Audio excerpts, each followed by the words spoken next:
Good morning. This film aims to expose students to the field of work and to the professionals who manage to succeed both in their careers and marriage despite of many challenges that they encounter.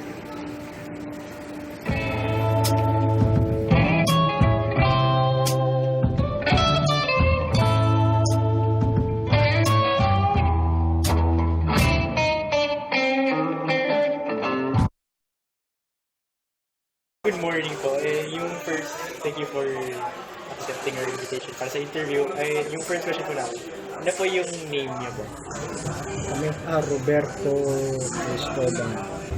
Ako si Baby Cristobal. Ilan taon na po? 71.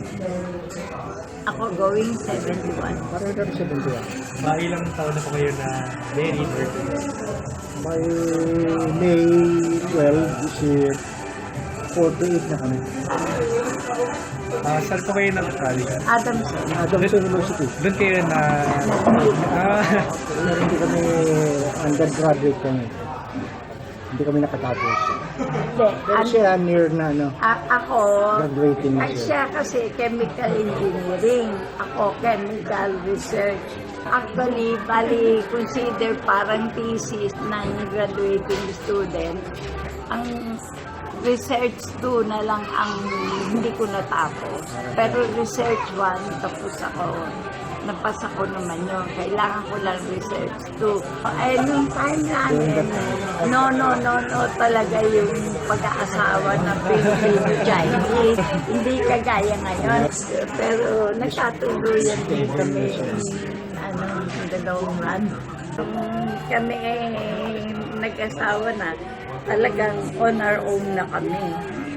Yun. Kasi hindi nga kami tapos.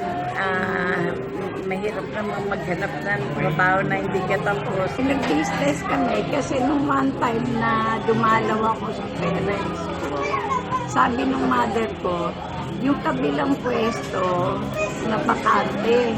Sabi niya, buti pa, kunin nyo. Kami nung mag-boyfriend kami, nag-ipon kami kahit paano. Nakakuha kami ng dealership ng San Miguel Corporation, yung BINEG, yung araw kasi hindi ka basta-basta nakakakuha ng dealership eh. Tapos yun ang binuhay namin sa mga anak namin. Tapos in the long run, dahil namatay ang parents ko, yung grocery store nila, ako na nag-manage. Napag-aral namin yung 3 anak.